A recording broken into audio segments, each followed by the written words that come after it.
ഒരു വിശദീകരണവും ചോദിക്കാതെയാണ് ഇപ്പോഴുള്ള നടപടികൾ ഉണ്ടായിട്ടുണ്ട് എന്ന് പറഞ്ഞു. അതിന് പിന്നാലെ നോട്ടീസ് അയച്ച് വീണ വിജയനെയും എക്സാലോജിക്കിനെയും പണം കൊടുത്ത CMRLനെയും CMRLൻ്റെ ഉദ്യോഗസ്ഥരെയും കേട്ടതിന് ശേഷം ഇപ്പോൾ SFIO സാമ്പത്തിക കുറ്റകൃത്യങ്ങൾ അന്വേഷിക്കുന്ന കോടതിയിൽ കുറ്റപത്രം സമർപ്പിച്ചിരിക്കുകയാണ്. അതൊരു റിപ്പോർട്ടോ അന്വേഷണം ചെയ്തോ FIRോ ഒന്നുമല്ല, കുറ്റപത്രമാണ് സമർപ്പിച്ചിരിക്കുന്നത്. അതായത് അന്വേഷണത്തിൽ സീരിയസ് ഫ്രോഡ് ഇൻവെസ്റ്റിഗേഷൻ ഏജൻസി നിയമവിരുദ്ധമായി രാജ്യത്തെ കമ്പനി നിയമങ്ങളുടെ എല്ലാ മാനദണ്ഡങ്ങളും ലംഘിച്ചുകൊണ്ട് അനധികൃതമായി കരിമണൽ കമ്പനിയിൽ നിന്നും മുഖ്യമന്ത്രിയുടെ മകൾ വീണ വിജയൻ മാസപ്പടിയായി പണം കൈപ്പറ്റിയിരിക്കുന്നു എന്ന് കുറ്റപത്രം സമർപ്പിക്കപ്പെട്ട് കഴിയുമ്പോൾ ഇനിയിപ്പോൾ എന്താണ് മുഖ്യമന്ത്രിക്ക് പ്രതികരിക്കാൻ കഴിയുക? കോടതിയെ ചാരി ഉള്ള മൗനം, അദ്ദേഹത്തിൻ്റെ മൗനം നമുക്ക് മനസ്സിലാകും. പക്ഷേ ഇതുകൊണ്ടൊന്നും ഇതിവിടെ അവസാനിക്കത്തില്ല. ഒടുവിൽ ഇത് ഈ കുന്തമുന നീളുന്നത് മുഖ്യമന്ത്രിയിലേക്ക് തന്നെയായിരിക്കും എന്ന കാര്യത്തിൽ സംശയം വേണ്ട.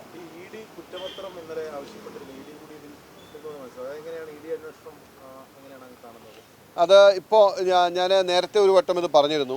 SFIOയുടെ അന്വേഷണം എന്ന് പറയുന്നത് കമ്പനീസ് ആക്ടിൻ്റെ പെർവ്യൂവിൽ വരുന്ന കമ്പനീസ് ആക്ടിൻ്റെ വയലേഷൻസ് ആയി ബന്ധപ്പെട്ടാണ് അവർക്ക് ചാർജ് ഷീറ്റ് ഫ്രെയിം ചെയ്യാൻ കഴിയുക. അതിനു മുമ്പ് ഇൻകം ടാക്സിൻ്റെ അന്വേഷണം നടന്നു. ഇൻകം ടാക്സിൻ്റെ അന്വേഷണത്തിൽ ഇൻട്രീം സെറ്റിൽമെൻറ്റ് ബോർഡ് അവർക്ക് ഇൻകം ടാക്സിൻ്റെ പെർവ്യൂവിൽ നിന്നുകൊണ്ട് ഉള്ള വയലേഷൻസ് കണ്ടെത്തി, ടാക്സ് ഇവേഷൻ കണ്ടെത്തി അവർക്ക് ടാക്സ് ഡിമാൻഡ് ചെയ്യാൻ പറ്റും. അങ്ങനെയാണ് 100 കോടിയോളം രൂപ CMRL നികുതി അടയ്ക്കാൻ ഇടവന്നത്. അപ്പോൾ ഈ രണ്ട് അന്വേഷണത്തിനിടയിലും മറ്റ് ഒഫൻസുകൾ കണ്ടെത്തിയാൽ മറ്റ് ഏജൻസികൾക്ക് ഇൻ്റർവീൻ ചെയ്യാൻ പറ്റും. ഇപ്പോൾ സ്വാഭാവികമായിട്ടും ED ഈ SFIOയുടെ കുറ്റപത്രം ചോദിക്കാൻ കാരണം ഇപ്പോൾ EDയുടെ ഷെഡ്യൂൾഡ് ഒഫൻസ് എന്ന് പറയും. അതായത് EDക്ക് അന്വേഷിക്കാൻ കഴിയുന്ന മണി ലോണ്ടറിങ് എന്ന് പറയുന്ന കള്ളപ്പണം വെളുപ്പിക്കുന്ന പ്രക്രിയയാണ് മണി ലോണ്ടറിങ്ങിൽ ഇൻവോൾവ് ആയിട്ടുള്ളത്. ഇപ്പോൾ യഥാർത്ഥത്തിൽ മുഖ്യമന്ത്രിയുടെ മകൾ കള്ളപ്പണം വെളുപ്പിക്കാൻ നടത്തിയ പരിശ്രമമാണ് അവരെ ഈ ഗതിയിലെത്തിച്ചത്. കാരണം എന്താ? സ്വാഭാവികമായിട്ട് പലരും ഈ ഇതുപോലുള്ള കമ്പനികളിൽ നിന്നും അഴിമതി പണം വാങ്ങുമ്പോൾ പണമായി വാങ്ങും. പക്ഷേ അതിബുദ്ധി പ്രയോഗിച്ചതാണ് മുഖ്യമന്ത്രിയുടെ മകൾ. അവർ വൈറ്റ് മണി ഉണ്ടാക്കുന്നതിന് വേണ്ടി നിയമപരമായി കമ്പനിയിൽ നിന്നും ഒരു ഫ്രോഡ് എഗ്രിമെൻ്റ് ഉണ്ടാക്കി, അല്ലെങ്കിൽ ഇല്ലാത്ത എഗ്രിമെൻ്റ് ചമച്ചുണ്ടാക്കി സേവനം നൽകി എന്ന പേരിൽ ഈ പണം കൈപ്പറ്റി വൈറ്റ് മണി ഉണ്ടാക്കാനായി മുഖ്യമന്ത്രിയുടെ മകൾ പരിശ്രമിച്ചതാണ്.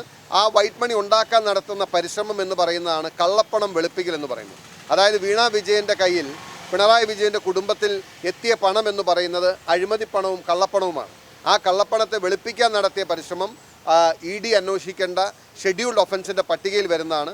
അപ്പോൾ സ്വാഭാവികമായിട്ടും EDക്ക് അന്വേഷിക്കാൻ കഴിയുന്നതാണ്. ഇതിനു മുമ്പ്, എത്രയോ മുമ്പ് ഈ സാഹചര്യങ്ങൾ EDയുടെ മുമ്പിലുണ്ടായിരുന്നു.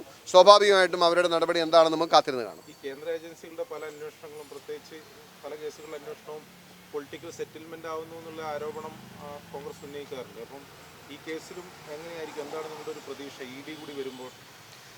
ഇതുവരെയുള്ള അനുഭവം വെച്ചിട്ട് കേന്ദ്ര ഏജൻസികൾ മുഖ്യമന്ത്രിയോ അല്ലെങ്കിൽ ഇവിടുത്തെ CPM സർക്കാരിനെയോ ദുർബലപ്പെടുത്തുന്ന, അല്ലെങ്കിൽ പിണറായി വിജയനെ ദുർബലപ്പെടുത്തുന്ന ഒരു സമീപനം എടുക്കുമെന്ന് ഞങ്ങൾ കരുതുന്നില്ല. കാരണം ഇതുവരെയുള്ള നമ്മുടെ അനുഭവം അതാണ്. ഇപ്പോൾ സ്വർണ്ണക്കടത്ത് കേസ് മുതൽ പരിശോധിച്ചാൽ നിങ്ങൾക്കറിയാലോ, മുഖ്യമന്ത്രിയുടെ പ്രിൻസിപ്പൽ സെക്രട്ടറി എത്രയോ കാലം ജയിലിൽ കടന്നു. ഒരു കാര്യമില്ലാതെയാണോ? ഒരു മെറ്റീരിയൽ ഇല്ലാതെയാണോ? പക്ഷേ കേന്ദ്ര ഏജൻസികൾ ആ കേസുകളിൽ ഒന്നും തന്നെ കാര്യക്ഷമമായ അന്വേഷണം നടത്തി പ്രോസിക്യൂഷൻ നടത്തിയതായി നമ്മുടെ മുമ്പിലില്ല. പക്ഷേ കേന്ദ്ര ഏജൻസികൾ കേസ് രജിസ്റ്റർ ചെയ്യുകയും അല്ലെങ്കിൽ അന്വേഷണം നടത്തുകയും ചെയ്തു. അതിൻ്റെ പിന്നാലെ BJP തൃശ്ശൂരിൽ ഒരു പാർലമെൻറ്റ് സീറ്റ് ജയിച്ചു. അതിനു മുമ്പ് തൃശ്ശൂർ പൂരം കലക്കുന്നതിന് വേണ്ടി കേരള പോലീസിനെ ഉപയോഗിച്ചതായി നഗ്നമായ തെളിവുകൾ, പച്ചയായ തെളിവുകൾ നമ്മുടെ മുമ്പിലുണ്ട്. തൃശ്ശൂരിൽ വ്യാപകമായി CPMന് ശക്തി കേന്ദ്രങ്ങളായ നിരവധി മേഖലകളിൽ സുരേഷ് ഗോപിക്ക് ധാരാളമായി വോട്ടുകൾ ലഭിച്ച കണക്കുകൾ നമ്മുടെ മുമ്പിലുണ്ട്. ഇതെല്ലാം കൂടി ചേർത്ത് വായിക്കുമ്പോൾ കേന്ദ്ര ഏജൻസികളുടെ നീക്കവും അന്വേഷണവും എന്തുമാത്രം ഫലപ്രാപ്തിയിലെത്തുമെന്നത് ഇന്നും സംശയത്തോടു കൂടി തന്നെ ഞങ്ങൾ കാണുന്നുള്ളൂ. ഈ കാര്യത്തിലൊന്നും ഒരു അമിത പ്രതീക്ഷയോ അമിത ആവേശമോ കോൺഗ്രസിനോ UDFനോ ഇല്ല. പക്ഷേ ഞങ്ങളുടെ പോരാട്ടം തുടരും. ജനങ്ങൾക്ക് മുമ്പിൽ ഇതെല്ലാം എക്സ്പോസ് ചെയ്യാൻ ഇത് ഞങ്ങളെ സഹായിച്ചിട്ടുണ്ട്. ജനങ്ങൾക്ക് മുഖ്യമന്ത്രിയും കുടുംബവും നടത്തിയിട്ടുള്ള അഴിമതി വ്യക്തമായി ബോധ്യം വന്നിട്ടുണ്ട്. അത് ഇനിയും ഞങ്ങൾ ഈ പോരാട്ടം തുടരും.